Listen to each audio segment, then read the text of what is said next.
मल्लिकार्जुन ज्योतिर्लिंग कैसे प्रकट हुआ? मल्लिकार्जुन ज्योतिर्लिंग का पौराणिक कथा। भगवान शिव और माता पार्वती के दो पुत्र हैं जिनका नाम गणेश और कार्तिकेय हैं। एक दिन भगवान गणेश और कार्तिकेय विवाह के लिए आपस में झगड़ रहे थे और झगड़ते झगड़ते अपने माता पिता के पास झगड़ा सुलझाने के लिए गए। भगवान शिव और माता पार्वती जी ने झगड़े के कारण पूछा।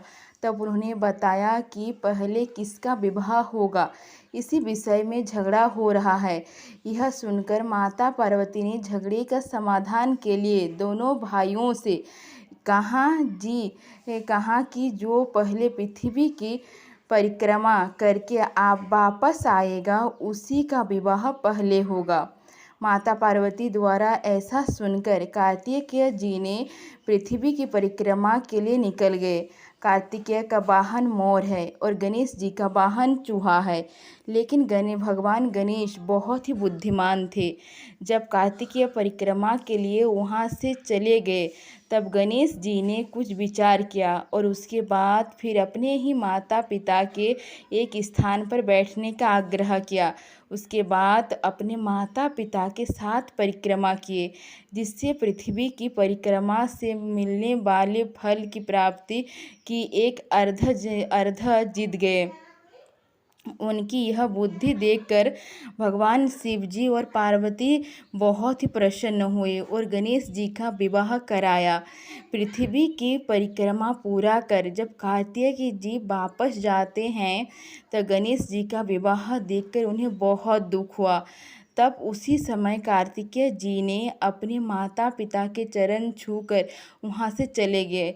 जब माता पार्वती और भगवान शिव जी को पता चला कि कार्तिकेय जी की नाराज होकर चले गए हैं, तब उन्होंने नारद जी को मनाने के लिए भेजे और वहाँ से कार्तिकेय जी को मनाकर घर वापस लाए।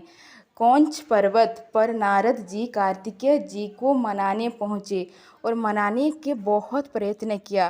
कार्तिकेय जी ने नारद जी की एक ना सुनी और अंत में निराश होकर नारद जी वापस चले गए और माता पार्वती और भगवान शिव जी का सारा वृत्तांत सुनाया।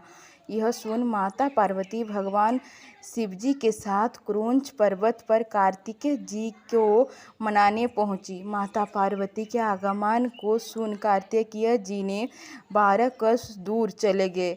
तब भगवान शिव वहाँ पर ज्योतिर्लिंग के रूप में प्रकट हुए और तभी से वह स्थान मल्लिकार्जुन ज्योतिर्लिंग के नाम से प्रसिद्ध हुआ। ऐसा कहा जाता है कि वहाँ पर पुत्र स्नेह से माता पार्वती पर हर पूर्णिमा और भगवान शिव जी हर अमावस्या के दिन वहाँ आते हैं। इस स्थान पर माता सती का एक अंग गिरने से यह स्थान शक्तिपीठ भी कहा जाता है। यहाँ मंदिर में महालक्ष्मी के रूप में अष्टभुजा मूर्ति स्थापित है। यह स्थान बहुत ही पवित्र माना जाता है और यहाँ भक्तों की लंबी कतार के लिए दर्शन लगता है। तो